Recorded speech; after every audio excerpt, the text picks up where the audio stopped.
강대국 한국군이 결국 스텔스 전투기를 탐지할 수 있는 저피타망체 레이더 기술을 보유하는데 완벽하게 성공했다는 속보와 이러한 스텔스 전투기 탐지 레이더를 KF-21 전투기의 A사 레이더에 접목시켜 스텔스 전투기 킬러로 탄생시킨다는 소식입니다. 오늘도 정보지식 반응 채널 대고구려제국 구독과 알림 설정 진심으로 감사드립니다. 2021년 5월 한국형 저피타망체 레이더를 온전하게 개발하는 데 성공하다.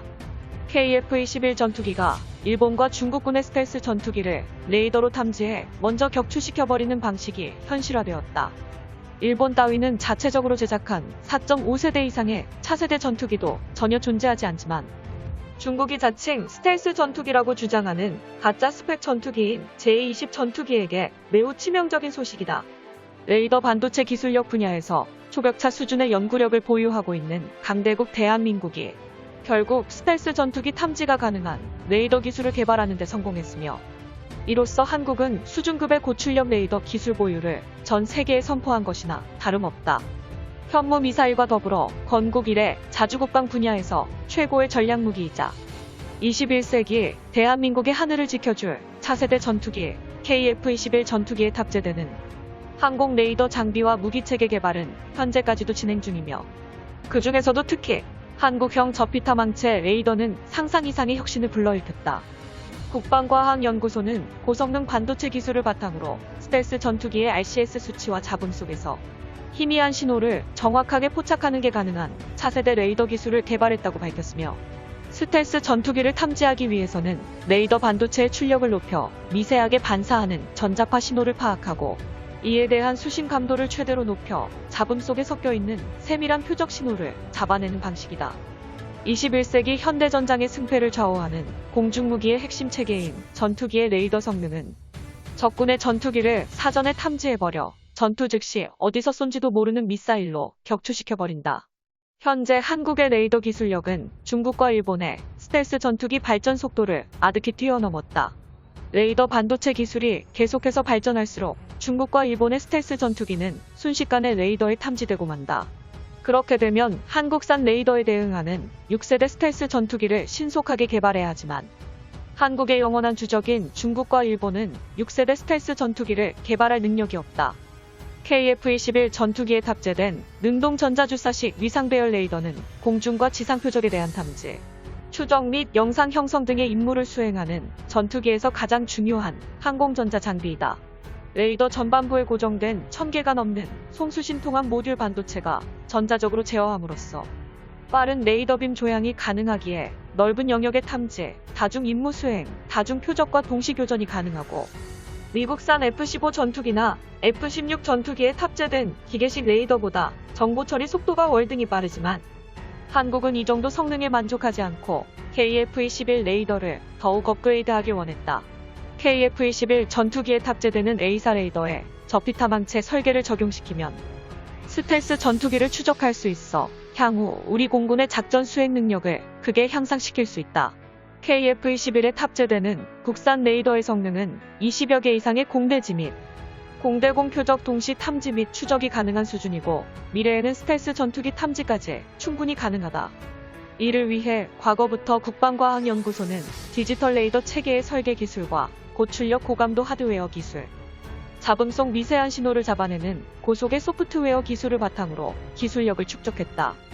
저피타망체 탐지 기술은 한반도 주변국의 전투기를 감찰하는 광역감시 레이더의 기반 기술로도 활용되는 한편 지능형 레이더, 신호처리 기술 및 극초음속 미사일을 추적하는 미래형 레이더 연구 개발의 기반으로도 다채롭게 활용될 예정이다. 이어서 하나 시스템도 소형 스텔스기 탐지가 가능한 초단파 레이더 기술 개발에 성공했다. 국방과학연구소와 관련 업계에 따르면 2020년부터 스텔스기 탐지 레이더 기술 확보를 위한 응용 연구 개발 과제 3가지가 추가적으로 결정됐다. 하나 시스템 주간 응용 연구 개발은 스텔스기 탐지 레이더의 소형 디지털 능동 위상 배열 형태로 KF-21 전투기에서 스텔스 표적을 실시간으로 탐지하기 위한 고속 신호 처리기를 탑재됐고 고정형이 아닌 이동식 전개가 가능한 것으로 알려졌다. 마지막으로 국방과학연구소는 이번에 개발한 레이더 기술은 지난해의 성과를 보여준 국방 핵심 기술 개발 과제의 성과 중 하나며 모든 게 국내 기술력으로 개발돼 해외 의존 없이 성능 개량이 용이하고 비용 절감까지 가능해 더욱 진보된 미래형 레이더의 연구 기반을 넓힐 것으로 기대된다고 밝혔다. 한국은 두 종의 스텔스 전투기 탐지 레이더를 독자적으로 기술을 확보함에 따라 한국군에서 추가 소요가 제기될 경우 새로운 체계 개발에 들어갈 것으로 예상된다.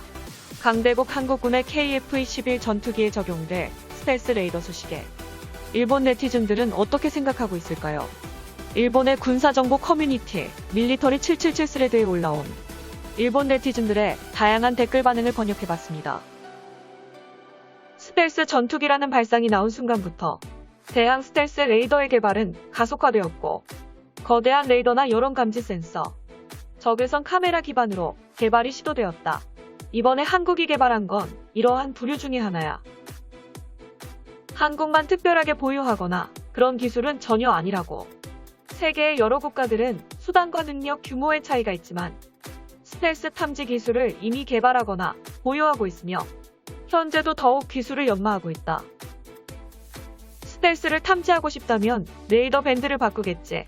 발견하기 쉬운 주파수 대역이기 때문에 일본에서도 연구하고 있다.